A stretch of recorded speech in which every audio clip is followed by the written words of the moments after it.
78. Poesia de Asaf.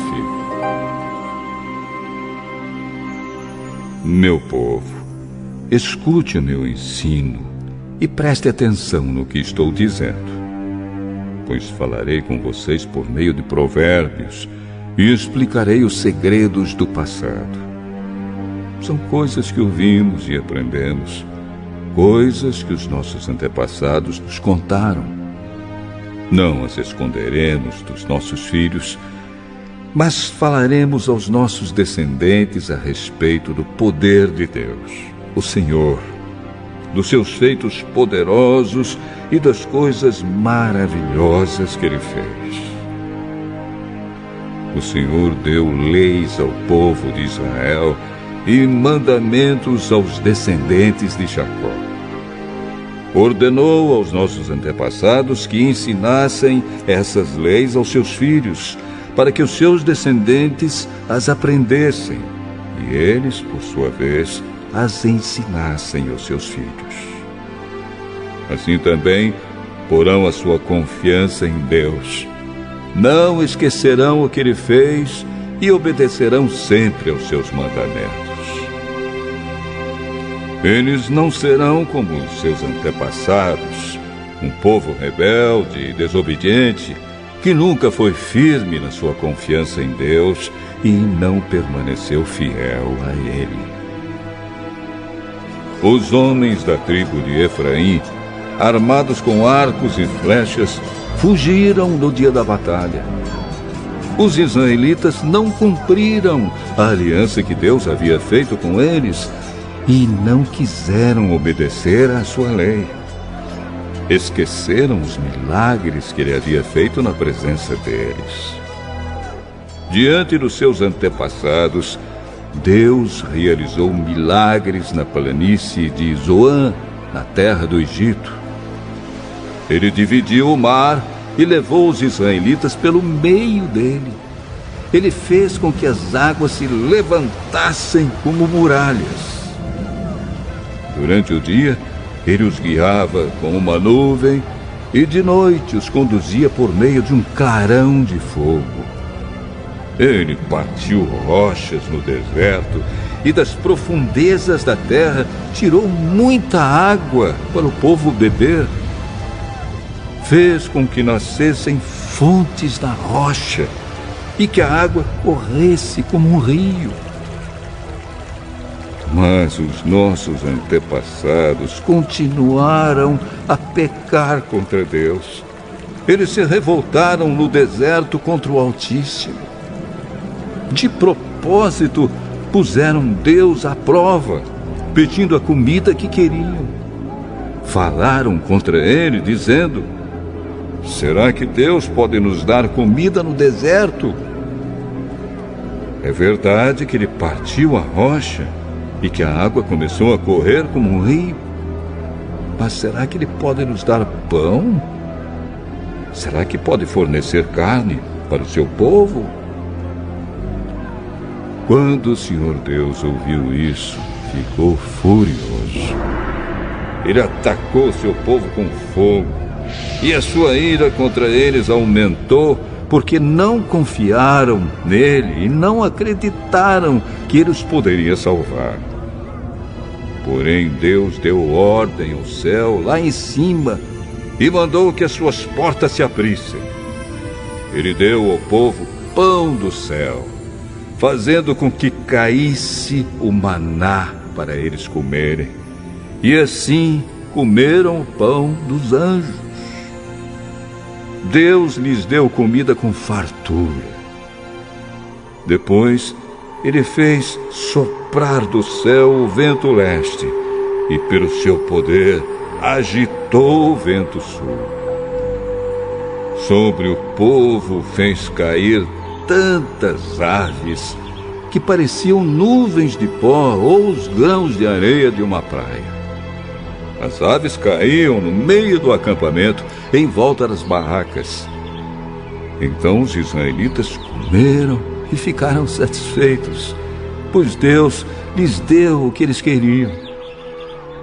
Mas Enquanto estavam comendo, antes mesmo de ficarem satisfeitos, Deus ficou irado com eles e matou os homens mais fortes, os melhores jovens de Israel. Mesmo depois desses milagres, o povo ainda continuou a pecar e não quis acreditar em Deus.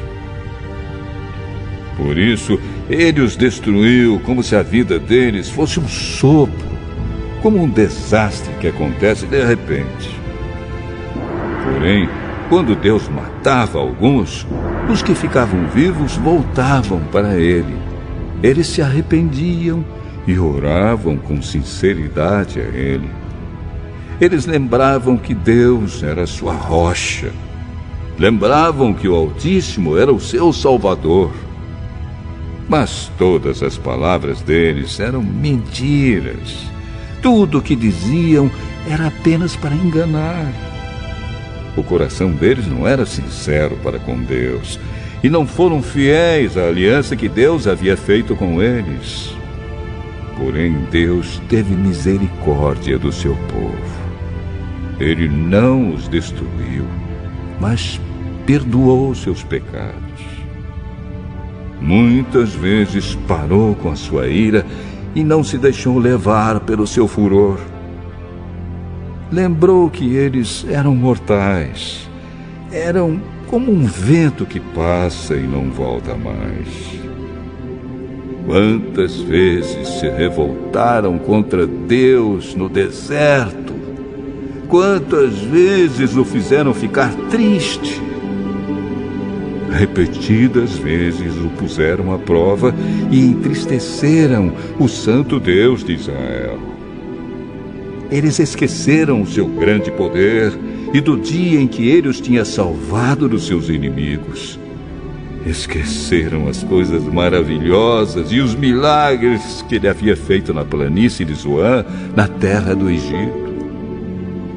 Ali ele fez com que os rios virassem sangue, e assim os egípcios ficaram sem água para beber.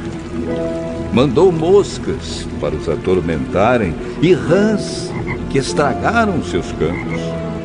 Também mandou gafanhotos para comerem suas colheitas e destruírem as suas plantações. Com chuvas de pedras, destruiu as suas videiras e com geada as suas figueiras.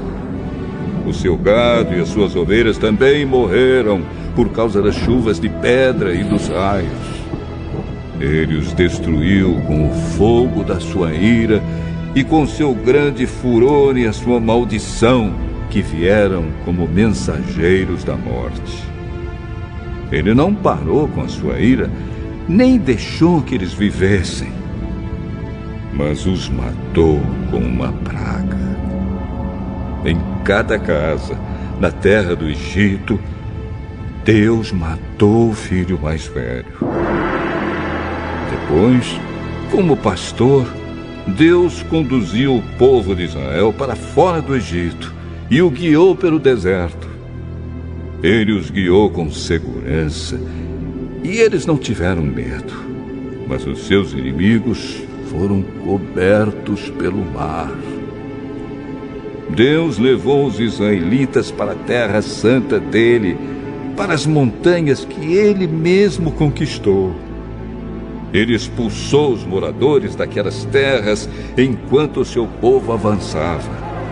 Repartiu as terras entre as tribos de Israel e deixou que os israelitas morassem nas casas dos seus antigos moradores. Mas os israelitas se revoltaram contra o Deus Altíssimo e o puseram à prova.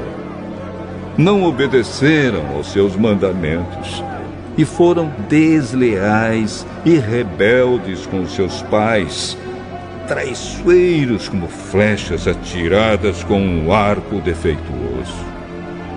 Eles o irritaram com seus altares pagãos e com seus ídolos.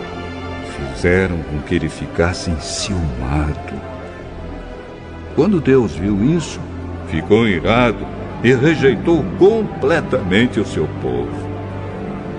Ele abandonou a sua tenda sagrada, que estava em Siló, a casa onde ele havia morado entre os seres humanos. Deus deixou que os inimigos tomassem a Arca da Aliança, que representava o seu poder e a sua glória. Ele ficou irado com o seu próprio povo e deixou que eles fossem mortos pelos inimigos. Os jovens foram mortos na guerra e as moças não tinham com quem casar. Os sacerdotes foram mortos à espada e as suas viúvas foram proibidas de chorar por eles. Então o Senhor acordou como de um sono e gritou como um homem valente, embriagado pelo vinho. Ele fez com que os seus inimigos fugissem derrotados e envergonhados para sempre.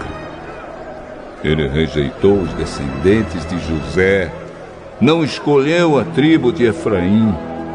Pelo contrário, escolheu a tribo de Judá, o monte Sião, que ele tanto ama. Ele construiu o seu templo parecido com a sua casa no céu e o fez firme como a terra que está segura para sempre.